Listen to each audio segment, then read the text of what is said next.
گرگس کا جہاں اور ہے، شاہی کا جہاں اور۔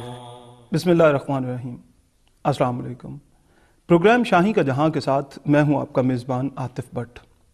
نوجوان نسل کسی بھی قوم کے لیے اس عظیم سرمایہ کی حیثیت رکھتی ہے جس کی مدد سے وہ قوم ترقی کی معراج کو پا سکتی ہے۔ علامہ محمد اقبال نے اسی ضرورت کو سمجھتے ہوئے نوجوان نسل کو اپنے کلام میں خصوصی اہمیت دی۔ علامہ اقبال کے کلام کا بنیادی مخاطب مسلم نوجوان ہے۔ اسی پر بات کرنے کے لیے آج ہم نے اپنے اسٹوڈیوز میں ڈاکٹر زاہد منیر عامر کو دعوت دی ہے۔ آپ پنجاب یونیورسٹی اورینٹل کالج میں پروفیسر اردو کی حیثیت سے خدمات انجام دے رہے ہیں۔ آئیے ڈاکٹر صاحب سے بات چیت کا آغاز کرتے ہیں۔ ڈاکٹر صاحب بے حد شکریہ آپ تشریف لائے۔ سب سے پہلے تو میں یہی آپ سے پوچھنا چاہوں گا کہ علامہ اقبال کے کلام میں جو مسلم نوجوان کو بنیادی حیثیت حاصل ہے اور اولین مخاطب جو مسلم نوجوان بنا ہے، اس کی وجہ آپ کیا دیکھتے ہیں؟ بسم اللہ الرحمن الرحیم۔ آپ کا بہت شکریہ کہ آپ نے پیغام ٹی وی کے توسط سے ناظرین تک اقبال کا پیغام پہنچانے کا یہ موقع فراہم کیا۔ جیسا کہ آپ نے اپنی تمہیدی گفتگو میں فرمایا کہ نوجوان کسی بھی قوم کے لیے ریڑھ کی ہڈی کی حیثیت رکھتے ہیں، اور اگر کسی قوم کی نوجوان نسل فکری اور ذہنی اعتبار سے راستی پر آ جائے تو اس کا مطلب یہ ہے کہ وہ قوم راست روی کو اختیار کر سکتی ہے۔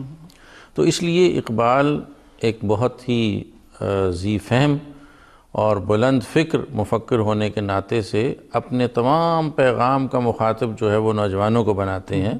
جیسے انہوں نے جاوید نامہ اپنی شاہکار کتاب کا نام رکھا ہے، تو اس میں جاوید ان کے فرزند جو ایک نوجوان ہے اس وقت، اس کا نام ہے، اور فرزند کے حوالے سے وہ اسے ایک سمبلائز کرتے ہوئے پوری نوجوان نسل کو اپنا مخاطب بنا رہے ہیں، اور اس کے آغاز اس نام سے ہوتا ہے اور اختتام جو ہے سخنی بہ نژاد نو پہ ہوتا ہے کہ نسل نو سے چند باتیں، اور اسی میں وہ اپنے تمام پیغام کا خلاصہ جو ہے وہ نوجوانوں کو پیش کر دیتے ہیں۔ لیکن ڈاکٹر صاحب یہاں ایک بنیادی سوال یہ پیدا ہوتا ہے کہ جس دور میں اقبال یہ سب باتیں کر رہے تھے اس وقت مسلمان غلامی کی اتھاہ گہرائیوں میں ڈوبے ہوئے تھے، اور مسلمانوں میں جو لوگ سمجھ اور فہم رکھنے والے تھے وہ بھی بہت سی باتوں کو ٹھیک طرح سمجھ نہیں پا رہے تھے۔ تو نوجوان نسل سے کیسے یہ توقع کی جا سکتی تھی کہ وہ پوری طرح مسائل کو سمجھ کر ان کے حل کے لیے کوئی کوشش کر پائے گی؟ نوجوان نسل ہی سے تو یہ توقع کی جا سکتی ہے، اس لیے کہ ان کے سامنے زندگی اپنے پورے امکانات کے ساتھ منکشف ہو رہی ہوتی ہے۔ جو عمر رسیدہ نسل ہے وہ اپنے امکانات کو پا چکی ہے، اور ان کے آگے امنگوں، آرزوؤں اور خواہشوں کا وہ جہان اپنے پر نہیں کھول رہا جو نوجوانوں کے سامنے کھول رہا ہے، اور بچے کم سن ہیں جنہیں ابھی زندگی کے حقائق کا شعور نہیں ہو سکتا، اس لیے نوجوانوں ہی سے یہ توقع کی جا سکتی ہے۔ جیسے اقبال نے دیکھیے ابتدا میں وہ طلباء علی گڑھ کالج سے خطاب کیا اور انہیں اس تمام فکری پس منظر کی روشنی میں ایک لائحہ عمل فراہم کیا کہ ایک خاص حد تک آپ کو احتیاط سے کام لینا ہے، اور اس احتیاط کے بعد جب وہ احتیاط کا مرحلہ گزر گیا تو پھر انہوں نے اپنے پیغام کو واشگاف کر دیا۔ جیسے علی گڑھ کالج کے طلباء سے خطاب کرتے ہوئے کہا کہ بادہ ہے نیم رس ابھی، شوق ہے نارسا ابھی، رہنے دو خم کے سر پہ تم خشت کلیسیا ابھی، کہ ابھی انگریزی حکومت اپنے پورے جبر اور اقتدار کے ساتھ آپ پر حکمرانی کر رہی ہے، تو ایک احتیاط کے ساتھ چلنا ہے، ابھی خم کے سر پر خشت کلیسیا کو رہنے دینا ہے۔ لیکن آگے چل کر انہوں نے کہا اٹھو میری دنیا کے غریبوں کو جگا دو، کاخ امراء کے در و دیوار ہلا دو۔ یہ ایک گریجولی انہوں نے قوم کے نوجوانوں کی تربیت کی ہے اور انہیں بجا طور پر بالکل درست طور پر مخاطب کیا ہے۔ جیسے وہ اسرار و رموز میں نوجوانوں ہی سے مخاطب ہیں، ہر جگہ پر وہ کہتے ہیں کہ نوجوانی را چو بینم بی ادب، روز من تاریک تر گردد چو شب، کہ میں جب کسی نوجوان کو بے ادب دیکھتا ہوں، مینرز سے محروم دیکھتا ہوں، تو میرا دن میری راتوں سے زیادہ تاریک ہو جاتا ہے۔ تو اس لیے وہ نوجوان کو ان آداب سے آشنا کرنا چاہتے ہیں، زندگی کے ان بلند مقاصد سے آشنا کرنا چاہتے ہیں جن مقاصد کو اختیار کرنے کے بعد اس کی زندگی تبدیل ہو جائے گی، اور جب نوجوان کی زندگی تبدیل ہو جائے گی تو پوری قوم تبدیل ہو جائے گی۔ تو اس میں خاص طور پہ اقبال جب یورپ سے واپس آئے تعلیم حاصل کرنے کے بعد 1908 میں، اور تب سے لے کر 1938 تک جو 30 برس کا دورانیہ ہے، اس کو آپ کس طرح دیکھتے ہیں کہ مطلب کوئی خاص تحریک پیدا کی انہوں نے نوجوانوں میں، یا 47 میں جو واقعہ پیش آیا آزادی کا، اس میں اقبال کا کردار نوجوانوں کے حوالے سے کیسا رہا؟ دیکھیے، یورپ کا جو قیام ہے، 3 سال کا قیام ہے 1905 سے 1908 تک، یہ اقبال کی زندگی میں بہت اہم ہے۔ اس کی اہمیت کا اندازہ اقبال کے اس ایک جملے سے لگایا جا سکتا ہے جو انہوں نے لکھا کہ یورپ کی آب و ہوا نے مجھے مسلمان کر دیا۔ یہ عجیب و غریب بات ہے، اور وہ مسلمانی کیسی ہے جس کا اظہار انہوں نے شعر میں کیا: زمستانی ہوا میں گرچہ تھی شمشیر کی تیزی، نہ چھوٹے مجھ سے لندن میں بھی آداب سحر خیزی۔ وہ اس سطح کی مسلمانی ہے کہ جو شب بیداری والی مسلمانی ہے، جو تہجد گزاری والی مسلمانی ہے، جو اسی کشمکش میں گزری میری زندگی کی راتیں، کبھی سوز و ساز رومی، کبھی پیچ و تاب رازی۔ یہ سوز و ساز رومی اور پیچ و تاب رازی والی شب بیداری ہے جو اقبال نے گزاری ہے، اور جب وہ یورپ سے واپس آئے ہیں تو ایک نئے ولولے کے ساتھ، ایک نئے جوش کے ساتھ آئے ہیں۔ اس میں شاید اتنی ہمارے پاس اس پروگرام میں فرصت نہ ہو کہ ہم اس میں یہ موضوع بھی زیر بحث لا سکیں کہ اقبال اپنی ذاتی زندگی میں کتنے پریشان تھے اور کس قدر مسائل کا شکار تھے انہی 3 سالوں میں۔ وہ ان کے خطوں سے ظاہر ہوتا ہے، جو خاص طور پر عطیہ بیگم کے نام ہے یا دوسرے عزیزوں دوستوں کے نام ہے، لیکن وہ سب ایک طرف ہے۔ اور یہ سوز و ساز رومی اور پیچ و تاب رازی جو ہے، یہ انہیں قوم کے لیے ایک نئے پیغام کے ساتھ ہندوستان واپس لاتا ہے۔ اور یہاں آنے کے بعد آپ دیکھیے کہ وہ مجسم عمل ہیں۔ لوگ کہتے ہیں کہ اقبال کی زندگی میں عمل نہیں ہے، میں کہتا ہوں وہ مجسم عمل ہے، کہ ان کا یہ اتنا بڑا عمل ہے ان 30 سالوں میں جو شاعری ہے، جو ان کے نثر کے ورکس ہیں، reconstruction of religious thought in Islam ہے، اور پھر یہ کہ عملی سیاست میں انہوں نے حصہ لیا ہے، ایوان اسمبلی میں گئے ہیں، وہاں انہوں نے جا کر نوجوانوں کی، مجبوروں کی، پسے ہوئے طبقوں کی، مستضعفین کی وکالت کی ہے۔ یہ مجسم و عمل بن کر واپس آئے ہیں، اور یہ پورے 30 سال ان کی زندگی کے سرگرم ترین، مصروف ترین 30 سال ہیں۔ لیکن ڈاکٹر صاحب، ایک اعتراض جو ہے وہ اقبال پہ شاید اس وجہ سے بھی کیا جاتا ہے، مصلحت پسند ہونے کا، کہ ایک تو پاکستان بننے سے 9 برس قبل ان کا انتقال ہو گیا، دوسرا کہا جاتا ہے کہ عملی سیاست میں بھی شاید مسلم لیگ جو ہے وہ 38 تک چونکہ اتنی بڑی جماعت نہیں تھی جتنی وہ بعد میں بن کر سامنے آئی، تو اس وجہ سے اقبال کا کردار عملی طور پر کچھ بہت نکھر کر سامنے نہیں آیا۔ دیکھیے، بعد میں جو مسلم لیگ سامنے آئی اس کی بنیاد اقبال نے ڈالی۔ 37 کے انتخابات کے بعد مولانا ظفر علی خان نے قائد اعظم کو ایک خط لکھا کہ آپ پنجاب آئیے، لاہور آئیے، میں اور ڈاکٹر اقبال آپ سے ملنا چاہتے ہیں، تو ہم مسلم لیگ کو ایک نیا رنگ، ایک نئی روح دینا چاہتے ہیں۔ چنانچہ قائد اعظم تشریف لائے اور علامہ اقبال سے ان کی ملاقاتیں ہوئیں اور مولانا ظفر علی خان سے ملاقاتیں ہوئیں، تو علامہ اقبال جو ایک طویل عرصے سے مسلم لیگ کے لیے سوچ رہے تھے، جو جناح کے نام اقبال کے خطوط اب چھپے ہوئے ہیں، کتابی صورت میں ملتے ہیں، قائد اعظم نے اس کا دیباچہ لکھا ہے، تو ان خطوں سے ان کی اس ساری فکری سرگزشت کا اندازہ ہوتا ہے جو انہوں نے مسلم لیگ کو ایک نیا رنگ اور ایک نئی روح دینے کے لیے کی، اور اس میں انہوں نے گائیڈ کیا قائد اعظم کو کہ مسلم لیگ کے مقاصد میں غریب عوام اور اس خطے کے پسے ہوئے مظلوم اور مجبور لوگوں کی زندگی کو بہتر بنانے کا ایک مقصد اور منشور شامل کیا جائے۔ چنانچہ وہ تمام چیزیں قائد اعظم نے، جیسے انہیں اپنا ایک روحانی سہارا کہا اور قائد اعظم نے ان کی رہنمائی کا اعتراف کیا، تو مسلم لیگ کا جو بھی کنٹریبیوشن ہے وہ اقبال ہی کی عطا ہے۔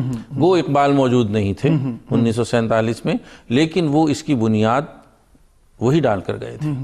لیکن یہاں ایک بات اور کہ اگر اقبال عملی سیاست میں بھی اس طرح سے پیش تھے، نوجوانوں کو بھی اہمیت دیتے تھے. تو چودھری رحمت علی اور ان کے ساتھیوں نے جو نظریہ دیا تھا پاکستان کا، اقبال نے اس کو تسلیم پوری طرح نہیں کیا تھا. اس کی وجہ کیا تھی؟ اقبال نوجوانوں کو بہت اہمیت دیتے تھے. اس کا ایک مظہر ان کے معمولات حیات ہیں. آپ جانتے ہیں کہ ان کے گھر کے دروازے ہمہ وقت کھلے رہے. اس کا سبب کیا تھا؟ اس کا سبب یہ تھا کہ معاشرے میں جو شخص بھی چاہے وہ اقبال کے پاس جا سکے اور اقبال کی محفل میں بیٹھے، اور اقبال کی محفل سے ایک نیا ولولہ، ایک نیا جوش، ایک پیغام اور ایک مقصد لے کر اٹھے.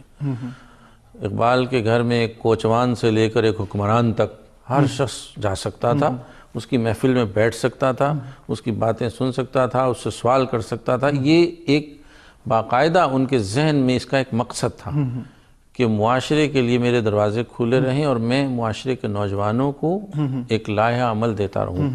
چودھری رحمت علی صاحب کو بھی انہوں نے انکریج کیا. ابتدا میں آپ دیکھیں چودھری رحمت علی کی تصویر بھی ہے علامہ اقبال کے ساتھ. چودھری صاحب مرحوم کے سوانح نگاروں نے لکھا ہے کہ وہ جب اسلامیہ کالج میں پڑھتے تھے اس وقت سے ان کے ذہن میں کچھ خیالات تھے اور انہوں نے بزم شبلی قائم کی تھی اور اس کے پلیٹ فارم سے انہوں نے ان خیالات کا اظہار کیا تھا. تو علامہ تو انکریج کرتے تھے، لیکن بعد میں جب ان کے خیالات وہ ان کتابچوں کی صورت میں سامنے آئے، ناؤ اور نیور تو بعد میں آیا، لیکن یہ کہ پہلے جن میں انہوں نے وہ مختلف تان کی ردیف کے ساتھ خطوں کو تقسیم کیا، تو علامہ اقبال نے محسوس کیا کہ اس تخیل کے اندر ابہام پایا جاتا ہے کہ اتنی مختلف اور متنوع ریاستیں جو ہیں وہ اس خطے میں بنائی جائیں. تو انہوں نے اس تخیل سے اتفاق نہیں کیا اور وضاحت کے ساتھ انہوں نے لکھا کہ اس پاکستان سکیم سے میرا تعلق نہیں ہے. تو وہ جس سکیم کے لیے کام کر رہے تھے، وہ جاوید اقبال صاحب بتاتے ہیں کہ ان کے گھر میں ہر طرف اس زمانے میں نقشے بکھرے ہوئے ہوتے تھے. انہوں نے باقاعدہ نقشے منگوائے اور مختلف خطوں کو نشان زد کیا خطبہ الہ آباد دینے سے پہلے. آپ جانتے ہیں کہ یہ تو 1930 کی بات ہے خطبہ الہ آباد جو ہے. تو اس پر باقاعدہ انہوں نے ہوم ورک کیا اور ایک پریکٹیکیبل سکیم انہوں نے دی جس پر عمل ہو سکتا تھا اور ہوا. اس میں 19-20 فرق تو ہوا، وہ بعض حکمرانوں اور ہمارے ہم وطنوں کی بددیانتی کے باعث ایسا ہوا، لیکن یہ کہ انہوں نے ایک قابل عمل سکیم جو ہے وہ سجسٹ کی اور وہ جو ایک طالب علمانہ تجویز کیمبرج سے آئی تھی اس کے ساتھ اپنے تعلق کا اظہار نہیں کیا. ڈاکٹر صاحب، یہی جو 30 والا خطبہ الہ آباد ہے، اس پر میں مزید بات کرنا چاہوں گا، لیکن ایک وقفے کے بعد ہم اس بات چیت کو جاری رکھیں گے. ناظرین، ڈاکٹر زاہد منیر عامر سے ہماری اقبال اور مسلم نوجوان کے حوالے سے بات چیت جاری ہے. یہاں ایک وقفے کا وقت ہوا چاہتا ہے، وقفے کے بعد دوبارہ حاضر ہوتے ہیں، ہمارے ساتھ رہیے گا. کرگس کا جہاں اور ہے، شاہی کا جہاں اور. کرگس کا جہاں اور ہے، شاہی کا جہاں اور. ناظرین، وقفے کے بعد ایک بار پھر سے خوش آمدید. ڈاکٹر زاہد منیر عامر ہمارے ساتھ موجود ہیں اور اقبال اور مسلم نوجوان کے حوالے سے ہماری گفتگو جاری ہے. ڈاکٹر صاحب، وقفے پر جانے سے پہلے خاص طور پر اقبال کے 1930 والے خطبہ الہ آباد کی بات ہو رہی تھی اور آپ نے بتایا کہ انہوں نے کہا کہ وہ جو پاکستان سکیم چودھری رحمت علی اور ان کے ساتھی پیش کر رہے ہیں، اقبال نے کہا کہ میرا اس سے کوئی تعلق نہیں. تو اس سے تعلق ظاہر نہ کرنے کی یا اس سے خود کو الگ کرنے کی بڑی وجہ کیا تھی؟ اس کا قابل عمل نہ ہونا. اور اقبال نے جو تجویز پیش کی وہ ایک قابل عمل تجویز تھی.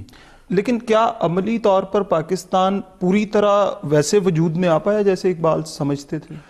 مکمل طور پر ویسے نہیں. اس میں کچھ فرق ہوا. وہ باؤنڈری کمیشن نے فرق کیا. باؤنڈری کمیشن میں جو لوگ شامل تھے، یہ ان کی دیانت کا تقاضا تھا کہ وہ 3 جون کے منصوبے کے مطابق حد بندی کرتے، لیکن انہوں نے اس سے انحراف کیا. اس کی بہت سی وجوہ ہیں، وہ شاید ہمارے اس گفتگو کے دائرے سے باہر نکل جائے گی گفتگو. وہ باؤنڈری کمیشن کی حسن نیت کے نہ ہونے کی وجہ سے ایسا ہوا. اچھا، اب اقبال کے وہی 30 برس جو 1908 سے 1938 تک کے ہیں، اگر ان کو دیکھا جائے تو ان میں ظاہر ہے ایک پوری نسل جو ہے وہ پیدائش سے جوانی تک کے مرحلے کو پہنچی، اور ظاہر ہے اس نسل نے پھر آگے 47 والے واقعے میں کچھ نہ کچھ کردار بھی ادا کیا. تو آپ کیا سمجھتے ہیں کہ اقبال کی تعلیمات نے یا اقبال کے پیغام نے کتنا کردار ادا کیا اس نوجوان نسل کو متحرک کرنے میں؟ بہت کلیدی کردار ادا کیا، اس لیے کہ اقبال نے، جیسے ابھی بات ہوئی، اپنے پیغام کا اولین اور مرکزی مخاطب مسلم نوجوان کو بنایا. جیسے ان کی نظمیں آپ جانتے ہیں، خطاب جوانان اسلام ہے، یا پہلی کتاب اسرار و رموز ہے، اور انتہائی عمر کی کتاب جاوید نامہ ہے.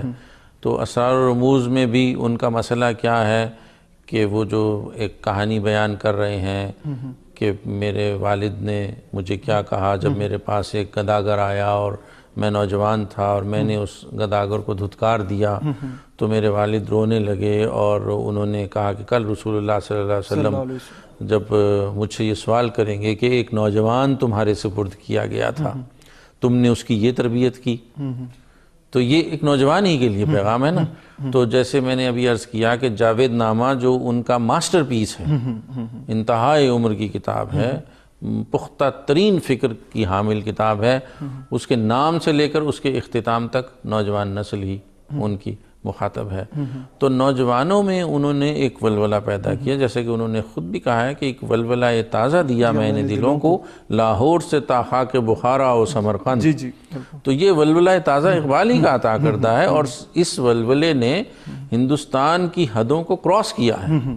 آپ دیکھیں کہ اقبال کا دیا ہوا پیغام یہاں تک محدود نہیں رہا، وہ دوسرے ملکوں تک پہنچا ہے، وہ ایران تک پہنچا ہے، وہ ترکی تک پہنچا ہے، وہ افغانستان تک پہنچا ہے، وہ عالم عرب تک پہنچا ہے. یعنی مصر میں مجھے رہنے کا اتفاق ہوا ایک طویل عرصے تک، تو وہاں بہت سے لوگ اقبال کو ایک عرب شاعر سمجھتے ہیں. وہ ان کا کلام جو ہے ام کلثوم نے عربی میں گایا ہے، تو سب لوگوں کو تو تفصیلات معلوم نہیں ہوتی، تو لوگ سمجھتے ہیں کوئی عرب شاعر ہے. تو یہاں ڈاکٹر صاحب ایک سوال یہ کہ اقبال نے اپنے کلام میں شاہین کی علامت خاص طور پہ استعمال کی اور اس کو نوجوانوں سے جوڑا، کوئی خاص وجہ اس علامت کو استعمال کرنے کی؟ جی، وہ تو اقبال نے خود سے اس کی وضاحت کر دی ہے. انہوں نے شاہین کی کچھ صفات بتائی ہیں جو وہ اپنے مخاطب میں دیکھنا چاہتے ہیں کہ وہ بلند پرواز ہے، اور دوسری یہ کہ وہ آشیانہ نہیں بناتا، پرندوں کی دنیا کا درویش ہوں میں کہ شاہین بناتا نہیں آشیانہ، اور یہ کہ وہ کسی کا مارا ہوا شکار نہیں کھاتا. تو یہ کچھ صفات ایسی ہیں، اور دوربین ہے، بہت دور تک دیکھتا ہے. تو یہ کچھ صفات ایسی ہیں جو وہ اپنے مخاطب نوجوان میں دیکھنا چاہتا ہے. وہ چاہتا ہے کہ وہ دوربین ہو، دور تک دیکھے، زندگی کو، اس کی حقیقتوں کو ویژولائز کر سکے، اور بلند پرواز ہو، چھوٹے چھوٹے مسائل، چھوٹی چھوٹی امور اور معاملات میں الجھ کر زندگی کے اوقات کو ضائع نہ کرے، بلکہ بہت بلند تخیلات، بہت بلند تصورات کی بات کرے. اور پھر یہ کہ وہ دنیا کو اپنا ٹھکانہ نہ سمجھے.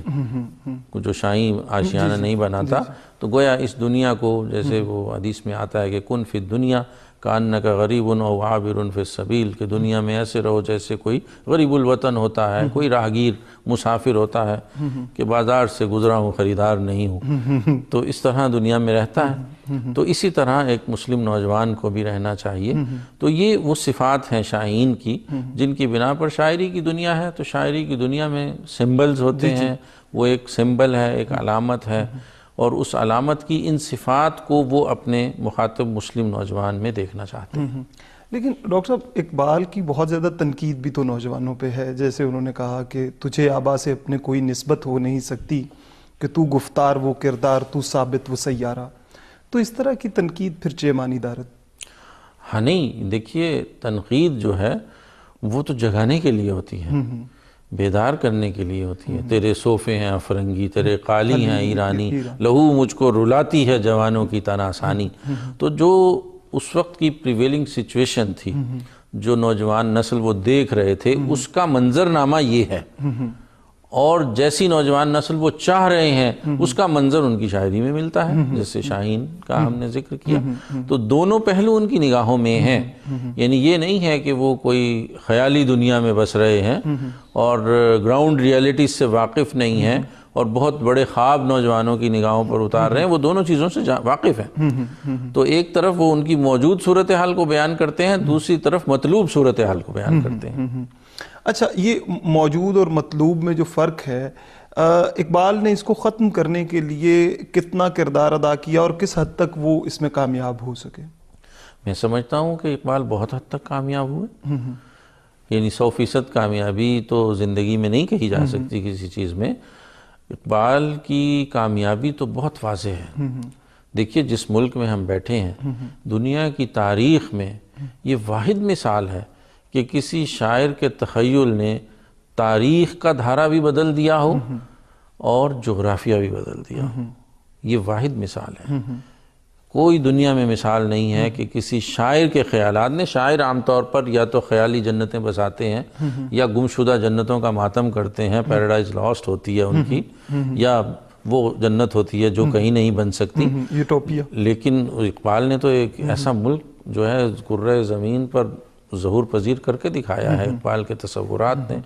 تو یہ ایک عجیب و غریب بات ہے، یہ دنیا کی تاریخ کا واحد واقعہ ہے کہ ایک شاعر کے تصور نے تاریخ بھی بدل دی ہو اور جغرافیہ بھی بدل دیا ہو، تو اس سے بڑی کامیابی اور کیا ہوگی؟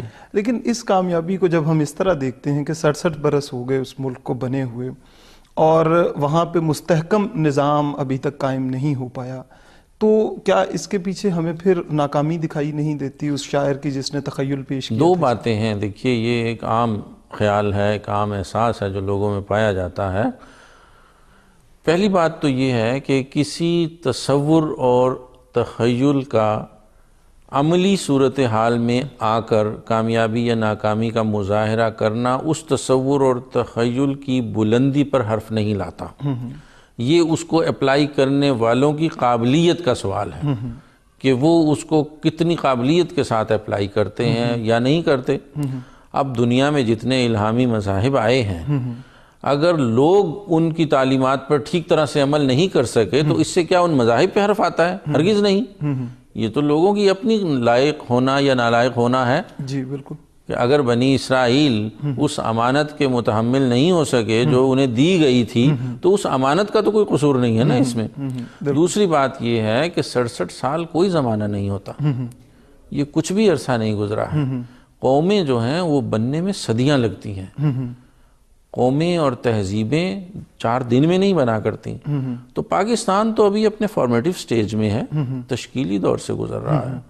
ابھی مہلت دیجئے، ابھی وقت دیجئے، ابھی بہت لمبا سفر باقی ہے، اور یہ 67 سال بھی کوئی ناکامیوں سے عبارت نہیں ہے۔ ان 67 سال میں بھی پاکستان کے پاس بہت کامیابیاں ہیں۔ وہ چونکہ ہم منظر سے بہت زیادہ قریب ہیں اس لیے ہمیں خرابیاں زیادہ نظر آتی ہیں۔ اگر آپ ذرا اوپر ہو کر دیکھیں تو یہ کوئی اتنی ناکام قوم نہیں ہے جیسا کہ کہا جا رہا ہے۔ آپ عالم اسلام کی واحد ایٹمی طاقت ہیں، یہ معمولی بات ہے۔ آپ کے پاس ایسے ایسے لوگ ہیں کہ جنہیں پوری دنیا میں آپ فخر کے ساتھ پیش کر سکتے ہیں۔ آپ نے انسانیت کی بنیاد پر انسانیت کے لیے ایسے ایسے کام انجام دیے ہیں پاکستان کے لوگوں نے کہ جس پر آپ فخر کر سکتے ہیں۔ تو کوئی ایسی مایوسی کی بات نہیں ہے، نہ یہ اقبال کی ناکامی ہے نہ پاکستان کی ناکامی ہے، تو یہ انشاءاللہ دونوں کامیاب ہیں۔ میں اسی کامیابی اور تشکیلی دور کے حوالے سے بات مزید کرنا چاہتا ہوں، اور خاص طور پہ پاکستان کے تناظر میں اور نوجوانوں کے جو مسائل ہیں اس ملک کے اندر، لیکن ایک وقفے کا وقت ہوا چاہتا ہے۔ ناظرین، ڈاکٹر زاہد منیر عامر سے ہماری بات چیت جاری ہے اقبال اور مسلم نوجوان کے حوالے سے۔ یہاں ایک وقفے کا وقت ہوا چاہتا ہے، وقفے کے بعد دوبارہ حاضر ہوتے ہیں، ہمارے ساتھ رہیے گا۔ نرگس کا جہاں اور ہے، شاہی کا جہاں اور، نرگس کا جہاں اور ہے، شاہی کا جہاں اور۔ ناظرین، وقفے کے بعد ایک بار پھر سے خوش آمدید۔ ڈاکٹر زاہد منیر عامر ہمارے ساتھ موجود ہیں اور اقبال اور مسلم نوجوان پر ہماری گفتگو جاری ہے۔ ڈاکٹر صاحب، وقفے پر جانے سے پہلے پاکستان کے تشکیلی دور کے حوالے سے بات ہو رہی تھی، اور اس تشکیلی دور کے حوالے سے اگر دیکھا جائے تو آج پاکستان کے پاس جو نوجوان نسل ہے اس کی تعداد 50% سے بھی زائد ہے کل آبادی کا جو تناسب بنتا ہے۔ تو یہ نوجوان نسل کوئی کردار کیوں نہیں ادا کر پا رہی؟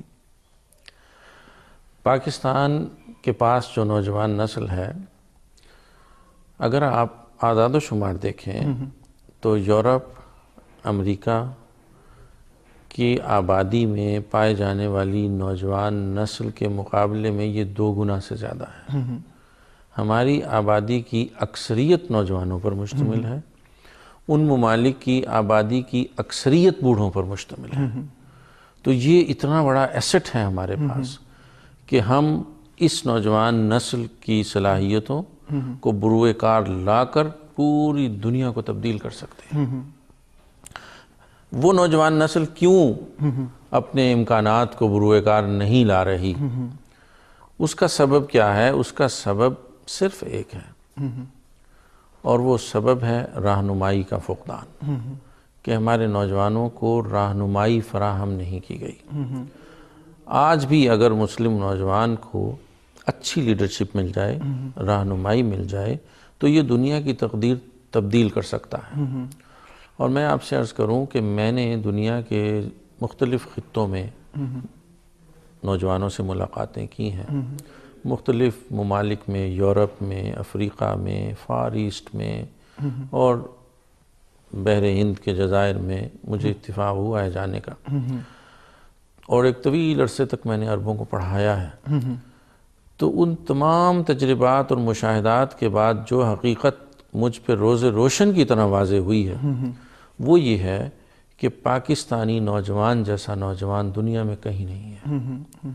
پاکستانی نوجوان صلاحیتوں سے بھرپور ہے، توانائیوں سے بھرپور ہے، امکانات سے بھرپور ہے، اور اپنی اس تہذیبی روایت کے ساتھ منسلک ہے جس کا وہ امین ہے۔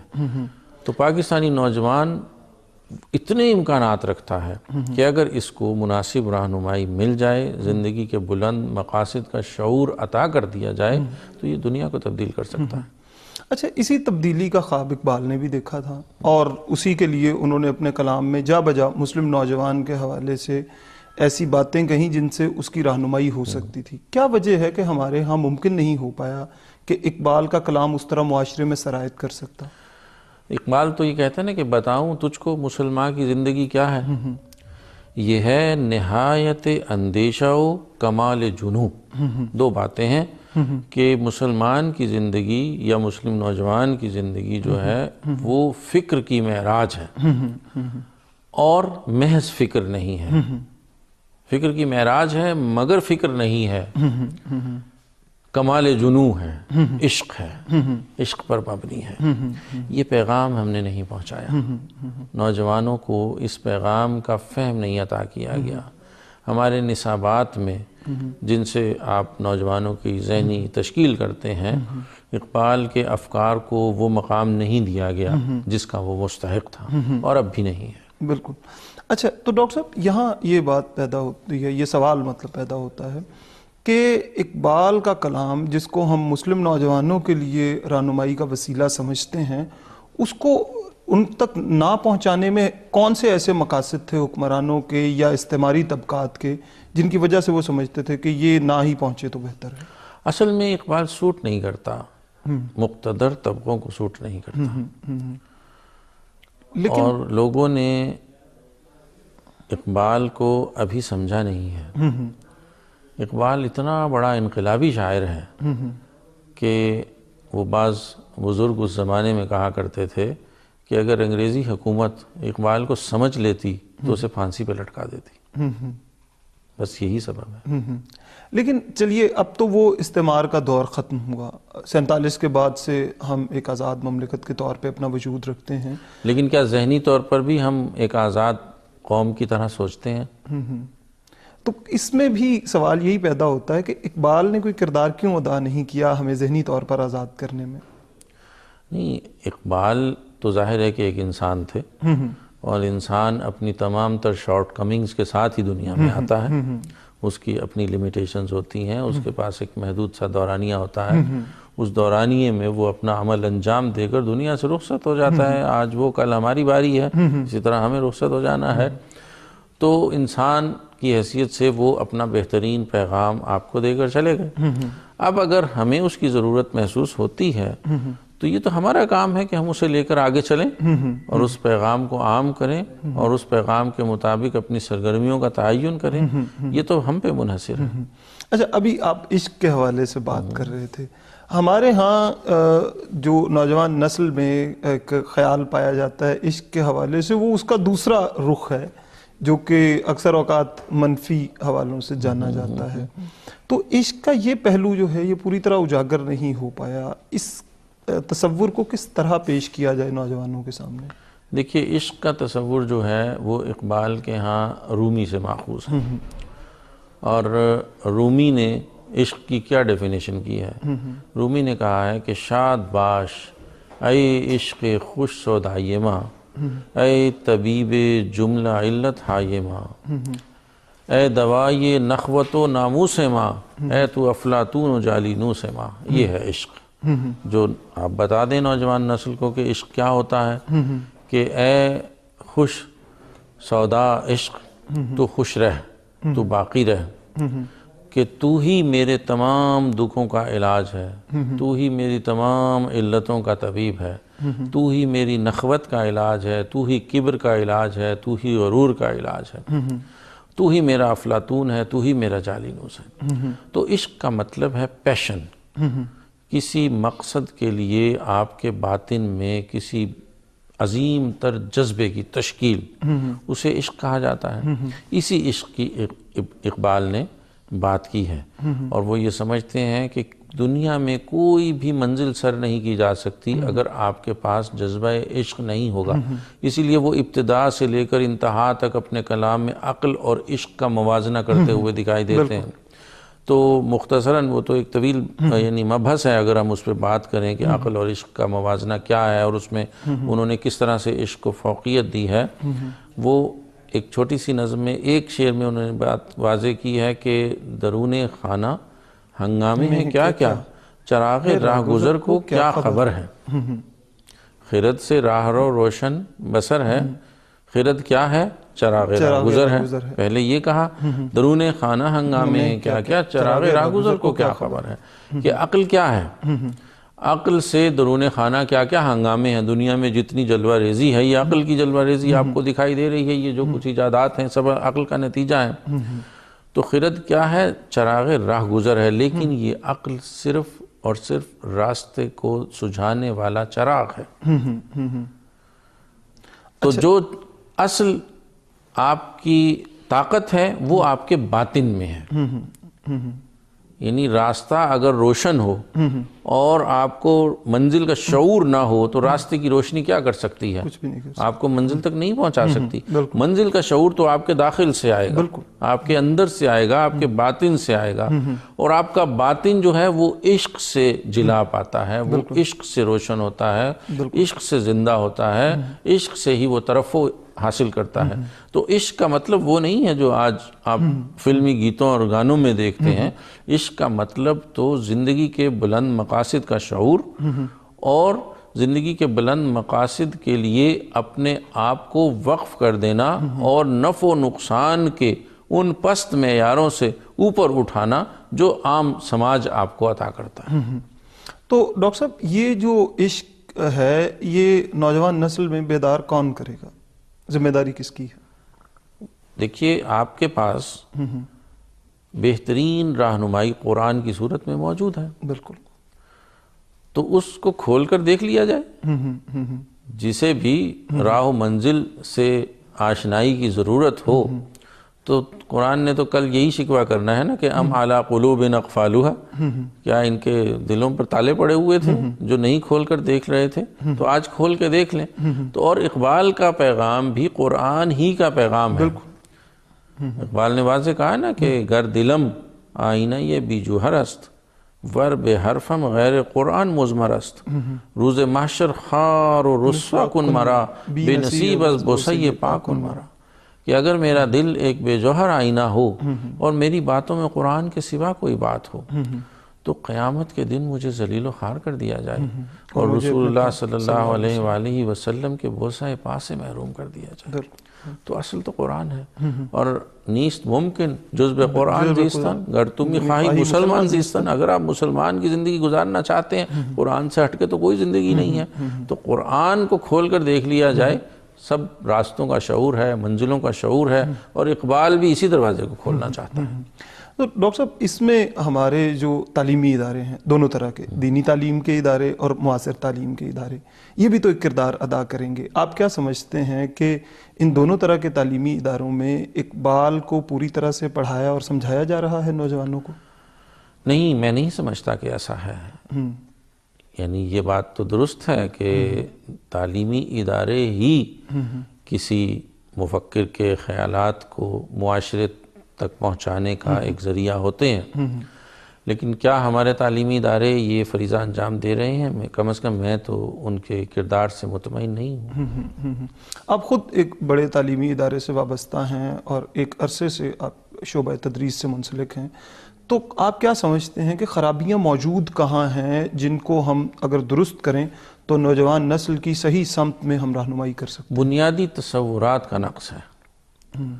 ہمارے تصور زندگی میں خرابی ہے. ہمارا تصور زندگی بہت معمولی ہے، اور زندگی کے وہ اعلیٰ اور عرفہ تصورات جو الہامی کتابیں دیتی ہیں، جو اعلیٰ لٹریچر دیتا ہے، جو زندگی کا گہرا شعور دیتا ہے، جو فکر و فلسفہ دیتا ہے، ہم اس سے بہت دور ہیں. تو اب اس میں ظاہر ہے جو بھی تبدیلی آئے گی وہ ایک انقلابی نوعیت کی تبدیلی ہوگی.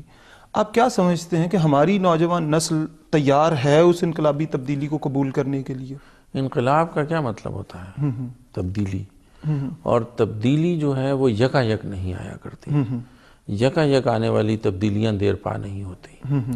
تبدیلی کا عمل تو آہستہ آہستہ انجام پاتا ہے. آپ معاشرے کے اندر اقبال جیسے مفکر کے خیالات کو عام کرنا شروع کر دیں، رفتہ رفتہ افراد معاشرہ جو ہیں ان کی سوچ میں تبدیلی آئے گی. جب افراد معاشرہ کی سوچ میں تبدیلی آئے گی تو معاشرے میں خود بخود تبدیلی آ جائے گی. لیکن اس کے لیے جو معاشرے میں ترویج ہے اور فروغ ہے اقبال کے کلام کا، اس کے لیے تو ظاہر ہے وہ لوگ جو عنان اقتدار تھامے ہوئے ہیں انہیں کچھ کرنا پڑے گا. ہماری قومی پالیسی جو تعلیم کے حوالے سے ہے اس میں کچھ تبدیلیاں لانا پڑیں گی. ہمارے جو لوگ پارلیمان میں بیٹھے ہوئے ہیں انہیں کچھ قوانین بنانا پڑیں گے. تو آپ کیا سمجھتے ہیں کہ یہ ان کے حق میں ہوگا کہ وہ اقبال کے کلام کو فروغ دیں اور لوگوں کو سمجھائیں؟ دیکھیے، جو قانون بنانے والے ادارے ہوتے ہیں یا حکومت کرنے والے ادارے ہوتے ہیں، وہ آپ کے انٹیلیجنشیا کی رہنمائی میں چلتے ہیں. جو آپ کے ٹرینڈ سیٹرز ہوتے ہیں، جو رجحان ساز ادارے ہوتے ہیں یا افراد ہوتے ہیں یا آپ کے معاشرے کے مفکرین اور دانشور ہوتے ہیں، وہ انہی سے الہام لیتے ہیں، انہی سے رہنمائی لیتے ہیں. تو اگر ان کی جانب سے ایک درست سمت میں رہنمائی فراہم کی جا رہی ہو تو یہ تمام ادارے اس رہنمائی سے مستفید ہو سکتے ہیں.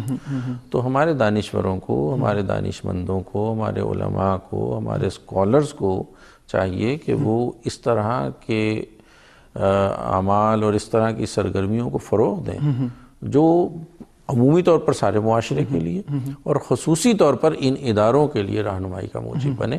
تو رفتہ رفتہ معاشرے میں تبدیلی آ جائے گی. یہاں ڈاکٹر صاحب آخری سوال کہ نوجوان نسل جو ہے وہ خود کیا ایسا کر سکتی ہے کہ وہ اقبال کے کلام سے جڑ کر اپنی زندگی میں کوئی ایسی تبدیلی لا پائے جس سے ملک اور ملت کی تقدیر بدل جائے؟ جی، اقبال ہی نے اس کا جواب دیا ہے آپ کے اس سوال کا.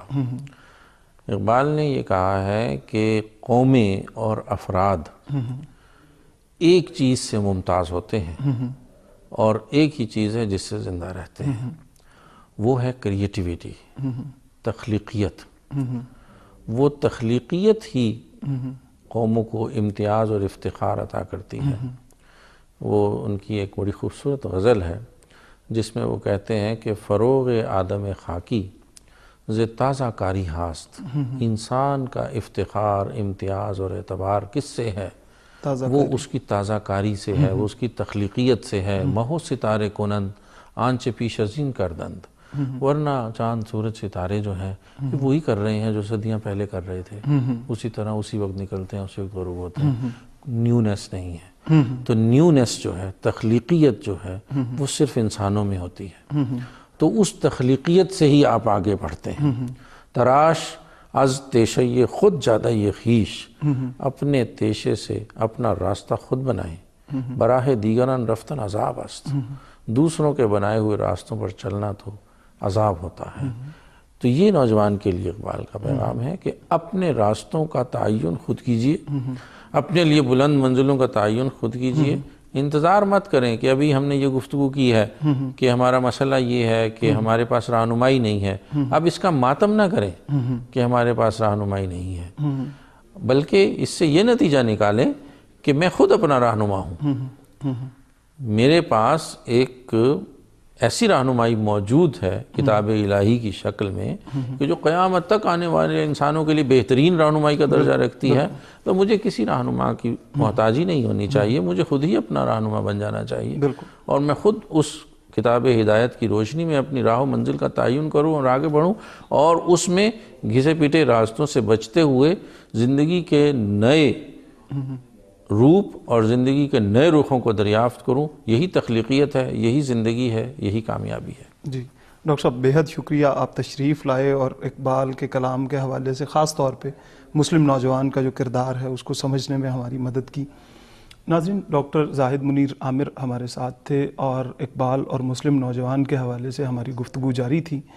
اقبال کے کلام میں قرآن مجید کو خاص طور پر اہمیت دی گئی ہے، اور مسلم نوجوان کے لیے بھی اقبال نے اپنے کلام میں جو پیغام چھوڑا ہے وہ یہی ہے کہ ایک مسلم نوجوان جب تک قرآن سے وابستہ نہیں ہوتے یا قرآن سے رہنمائی اور ہدایت نہیں لیتے، تب تک وہ ترقی کی اس منزل کو نہیں پا سکتے جو ان کا مقدر ہے۔